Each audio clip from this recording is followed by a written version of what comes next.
Olá, amigos do Notícias Agrícolas, estamos começando o nosso boletim, trazendo de volta aquela questão que a gente já discutiu aqui no Notícias Agrícolas, o formato das demarcações de terras indígenas, um assunto que voltou à tona aí recentemente, primeiro com um início de votação lá no STF de um processo que, entre outras coisas, questiona o chamado marco temporal, que foi pré-estabelecido, foi uma condicionante do próprio Supremo Tribunal Federal lá atrás, nessa questão, para tentar apaziguar essa questão das demarcações de terras indígenas. E ontem, no Congresso, a votação do PL 490.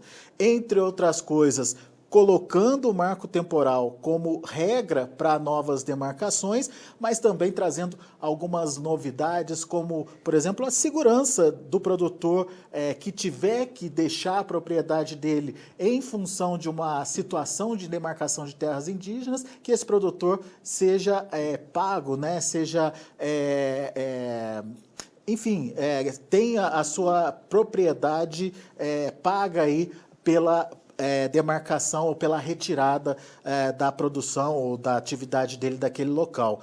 Entre outras coisas, obviamente, é por isso que a gente convidou o Dr. Rudy Ferraz, chefe da assessoria jurídica lá da CNA, para contar um pouquinho para a gente da importância desse PL, né, da PL 490, e, claro, a gente quer colocar em discussão o que vai acontecer, o que pode acontecer e as consequências de desdobramentos da votação lá no STF no próximo dia 30 de junho, me parece que já está agendado, a gente vai confirmar isso também com o Dr. Rudy. Seja bem-vindo, Dr. Rudy, obrigado pela participação conosco aqui no Notícias Agrícolas. Vamos começar analisando essa votação de ontem. Foi uma votação difícil, 7 horas ali de discussão na CCJ, Comissão de Constituição e Justiça, mas foi aprovado, né? Por 40 votos a 20, se eu não me engano, a gente teve a aprovação do projeto para ele tramitar, para ele seguir aí os trâmites da casa. Doutor Rudy, nos ajude a entender a importância dele e, principalmente nesse questionamento sobre marco temporal que está sendo feito pelo STF, ele regulamenta ou regulariza essa situação? Seja bem-vindo, doutor Rudy. Bom dia a todos, obrigado aí pela oportunidade para a gente poder fazer esse esclarecimento. De fato, foi uma grande vitória do setor agropecuário, do produtor rural, a aprovação desse PL 490 na Comissão de Constituição e Justiça na Câmara ontem. E esse PL, nada mais, nada menos, ele traz a paz no campo, ele traz a estabilidade das relações sociais. O que ele traz? Ele traz o entendimento que foi dado pelo Supremo, lá no caso da Raposa Serra do Sol, e até muito antes até desse caso, o Supremo já vinha se manifestando nesse sentido, e vem colocar em lei aquele entendimento que foi, inclusive, ratificado em outras decisões, em outros acordos pelo Supremo Tribunal Federal, que é o marco temporal de 5 de outubro de 88 e as condicionantes estabelecidas naquele julgamento. O marco temporal, o que é um marco temporal? Ele é nada mais nada menos do que um parâmetro objetivo onde tanto a sociedade quanto o governo terá para o reconhecimento de uma terra tradicionalmente ocupada por índios. Quais são as consequências que geram o reconhecimento de uma terra indígena nesses moldes? É a nulidade de todos os títulos de propriedade que estão sendo afetados por esse processo de demarcação. Ou seja, se efetivamente os índios estiverem ocupando a área em 5 de outubro de 88 e houver algum título de propriedade lá, a Constituição diz que os títulos serão nulos de pleno direito. O projeto ele visa justamente regulamentar isso. Olha, se não houver uma ocupação indígena em 5 de outubro de 88 sobre a área, aquela área não é uma terra indígena, aquela área é uma área privada, produtor rural. Porém, se o Estado quiser, eventualmente, implementar uma política pública e assentar e demarcar aquela área para aquela comunidade indígena, ele pode até fazer, mas desde que pague prévio e justamente o valor daquela indenização ao produtor. O que ele não vai poder fazer mais é o quê? É expropriar o produtor, retirar o produtor sem nenhum tipo de indenização da área, o que vinha ocorrendo até então. Apesar de termos uma decisão do Supremo Tribunal Federal, Ministério Público, ONGs e até a FUNAI, antes do governo do presidente Temer, vinha avançando nesse tipo de demarcação, o que ocorreu uma grande judicialização. Inclusive, tendo em vista essa judicialização, nós pleiteamos, o presidente Temer fez um parecer vinculante da Advocacia Geral da União, que foi suspenso pelo ministro Fachin nesse julgamento, que justamente buscava incorporar para a União aquele entendimento do Supremo Tribunal Federal, que era o marco temporal e as condicionantes. E uma das condicionantes é o quê? A vedação de ampliação de uma terra indígena já demarcada. Você imagina, o Estado reconhece uma determinada terra indígena, demarca aqueles limites. Não podemos ficar ad eterno ampliando aquela área e anulando os títulos que eventualmente estão limítrofes a essa área.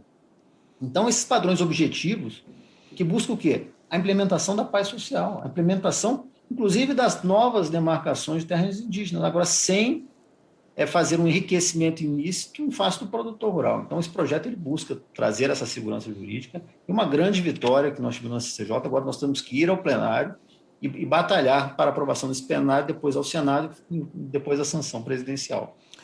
O grande argumento contra essa PL é o fato de burocratizar a demarcação de terras indígenas. Mas eu me pergunto, doutor, se não tiver uma regulamentação, onde isso pode parar, né?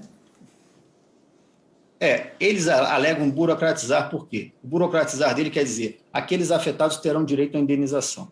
Se passa uma eventual rodovia sobre o seu imóvel, você não pode impedir, eventualmente, do imóvel falar assim, olha, há um interesse social de passar na rodovia. O governo vai implementar aquilo, mas ele vai ter que te indenizar previamente. O burocratizar dele é garantir o quê? Aquilo que foi comprado legitimamente de boa-fé do poder público, e eventualmente no futuro aquela área é reconhecida como terra indígena, você tem direito à indenização. O burocratizar é o quê? É tirar esse direito de propriedade, que é um direito basilar da Constituição. Nós não vamos mais confiar. Agora, para comprar um imóvel, já prevalecendo a tese deles, nós vamos ter que fazer um laudo antropológico previamente para comprar qualquer imóvel no Brasil e saber se aquela área, eventualmente, foi ocupada um dia no passado remoto por comunidade indígena. Será que é isso que a gente quer? É isso que a Constituição estabeleceu? Ao colocar o verbo no presente, no artigo 231? Não, me parece que foi isso. E o projeto de lei busca justamente falar, olha, a Constituição estabeleceu o termo no verbo presente, em 5 de outubro de 88, aquelas áreas que estavam sendo ocupadas pelos índios. Ou seja, utilizou o verbo ocupam. Agora, o Supremo Tribunal Federal e alguns membros de ONGs querem ler ocupavam, onde está o ocupam. O projeto de lei vem falar, olha, não, aqui é tempo presente. Agora, doutor Rude, o senhor mesmo explicou que agora tem todo um processo, né, de tramitação no Congresso desse projeto. Tem que passar pela Câmara, tem que passar pelo Senado, enfim. Qual é a perspectiva de prazo para isso, se é que existe alguma perspectiva de prazo, e mais do que isso, qualquer decisão do STF no próximo dia 30 de junho que tenha a ver com essa questão, né? Essa discussão voltou a acontecer lá no Congresso, principalmente ficou nítido isso no voto do ministro Fachin, que dentro do seu voto expôs essa questão do marco temporal novamente na argumentação dele. Qual é o risco da decisão do STF em parar a tramitação na Câmara desse projeto? Ou uma coisa não interfere a outra? Bom, isso é uma importante pergunta. É importante esclarecer, primeiramente, que esse processo estava pautado para o dia 11 de junho, no plenário virtual do Supremo Tribunal Federal, onde, inclusive, à meia-noite do dia 11 de junho, o ministro Edson Fachin proferiu o voto dele, que acabou circulando em várias redes sociais, internet, etc. E à meia-noite e 4, o ministro Alexandre de Moraes pediu destaque do julgamento em plenário virtual. O que quer dizer isso?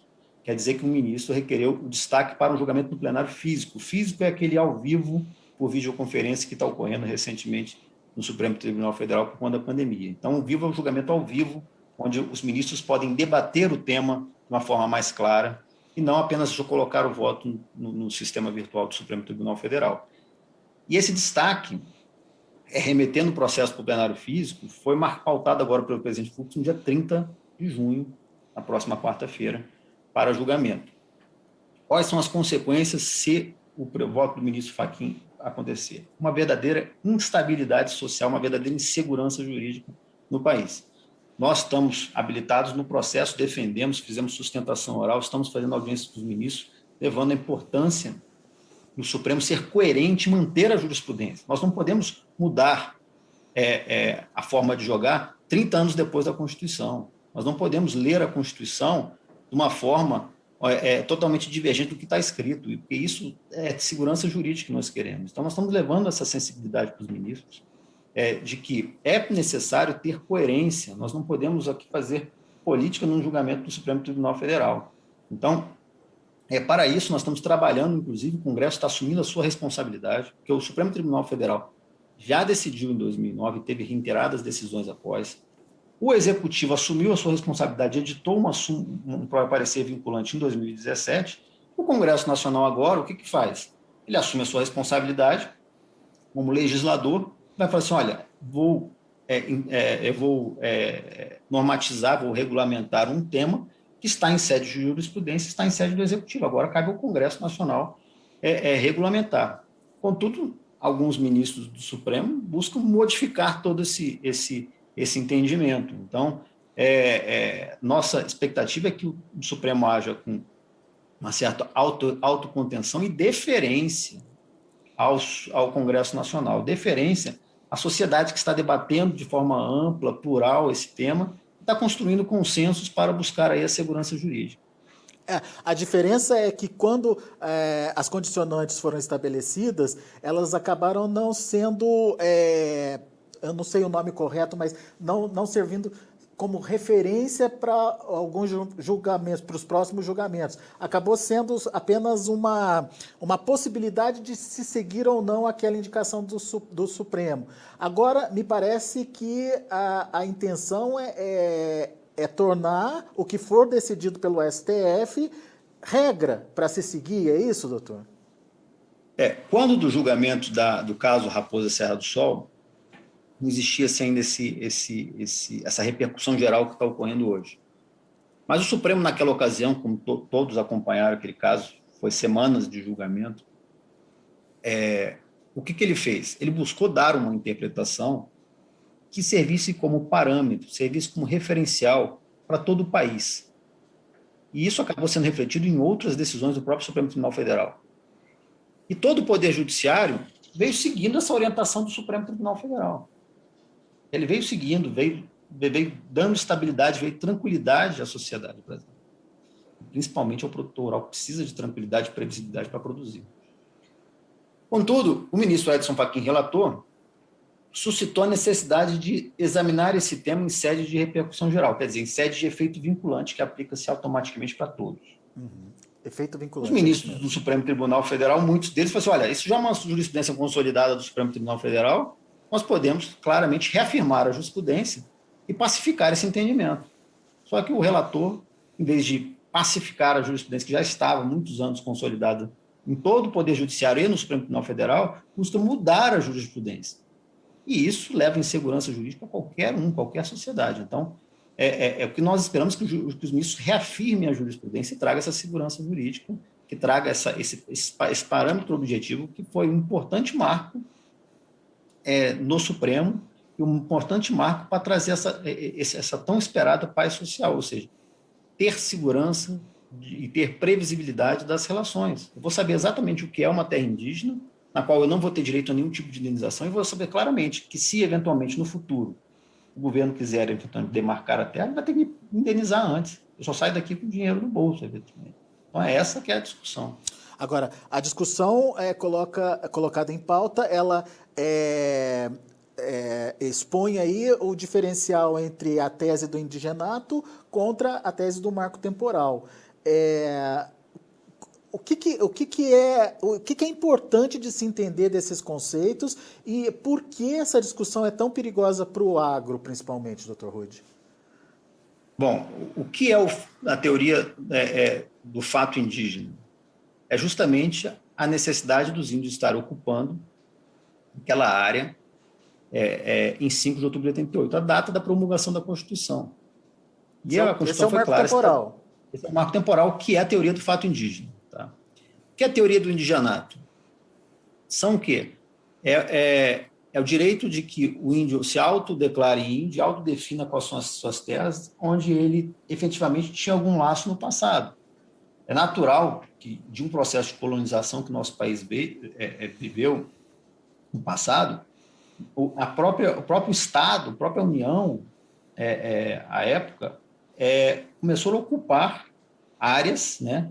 E, efetivamente, essas comunidades foram deslocadas para outras áreas, ou mantendo naquelas efetivamente áreas que estavam efetivamente ocupadas. Mas o país foi se desenvolvendo, foi avançando para o interior. Tanto que nós temos hoje uma pujança da agricultura, uma pujança de habitação em vários estados do interior. Isso é uma questão natural da colonização. Só que a tese do indianato fala assim, basta o índio manter seus laços espirituais, culturais, ou seja, basta que um antepassado tenha vivido na área, ele ainda tem algum vínculo para aquela área ser uma terra indígena. Ou seja, nós não vamos ter segurança nunca de que é o que pode ser reivindicado ou não. Amanhã pode simplesmente um índio falar assim, olha, na Avenida Paulista, em São Paulo, meus antepassados moravam lá, quero que aquilo vire uma terra indígena e vai virar uma terra indígena. E todos aqueles prédios, apartamentos serão demarcados como terra indígena e não terão direito a nenhum tipo de indenização. Ou seja, é uma completa insegurança jurídica para toda a sociedade e principalmente para o produtor rural, que precisa de previsibilidade e onde boa parte das reivindicações incide sobre a área rural.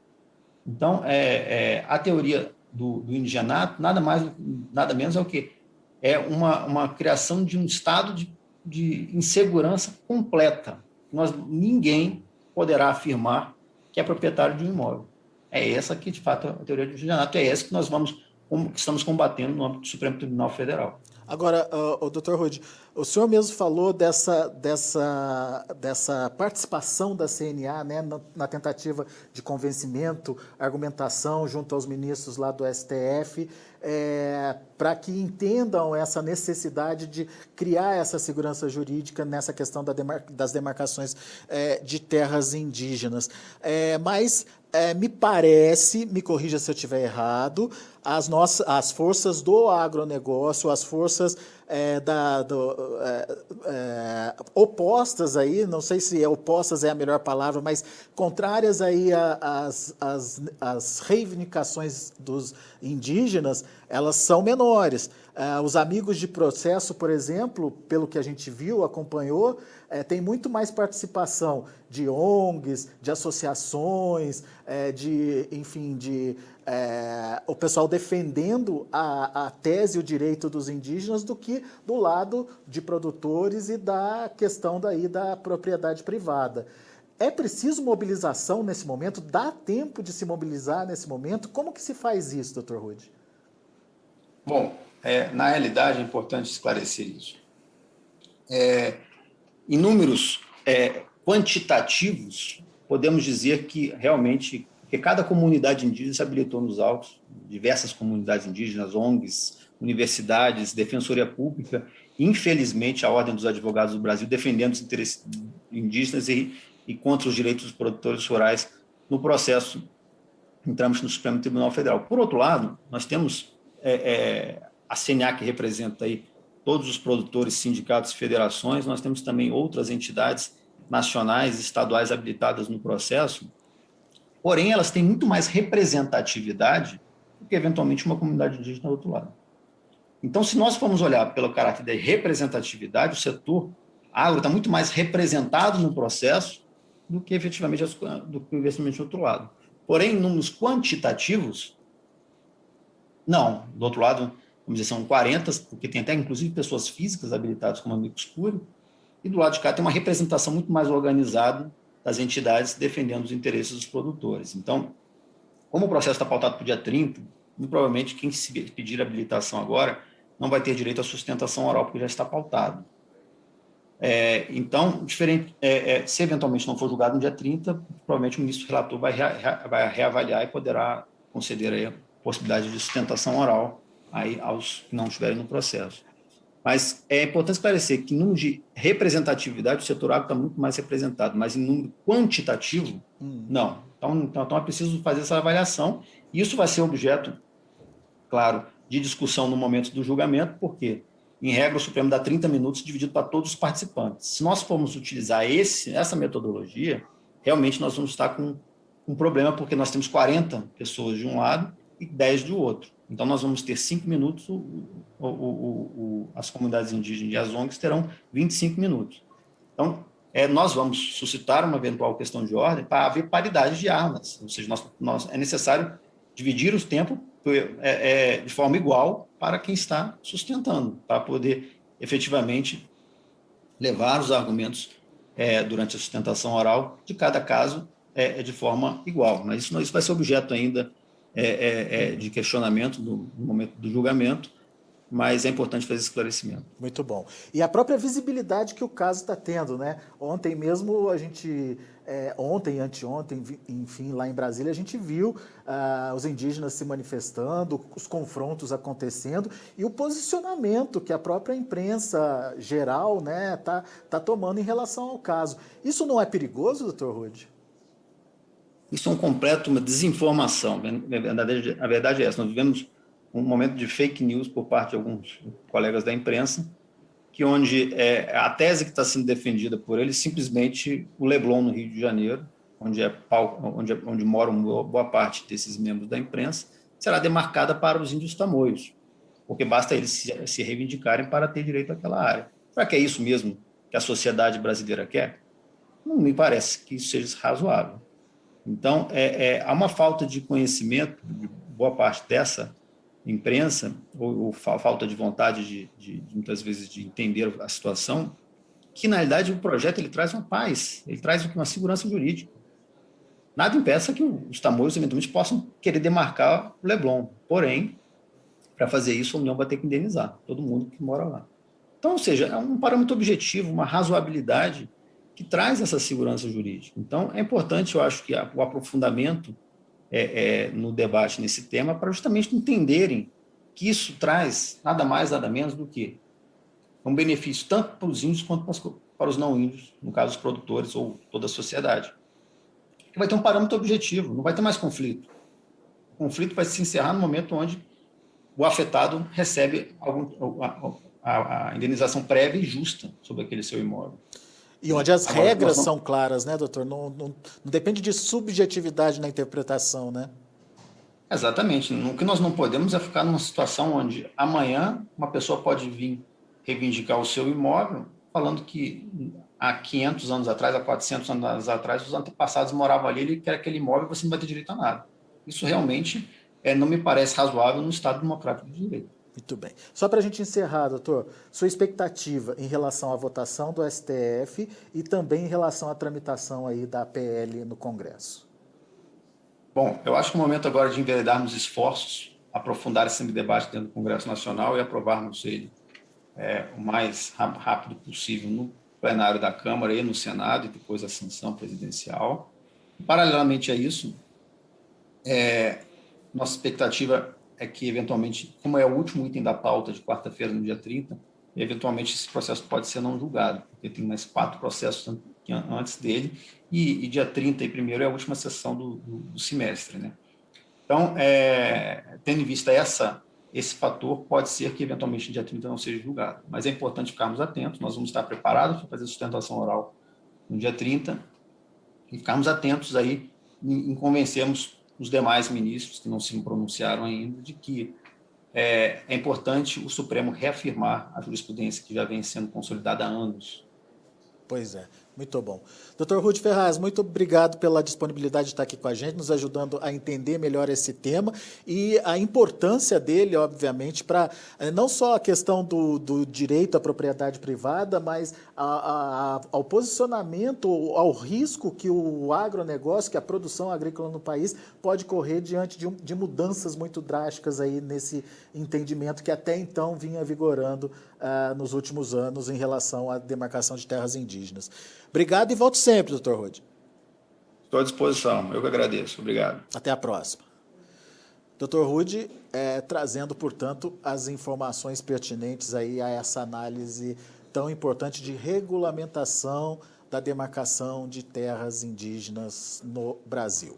O Congresso está fazendo a parte dele, levando aí, colocando em votação um projeto de lei, o PL 490.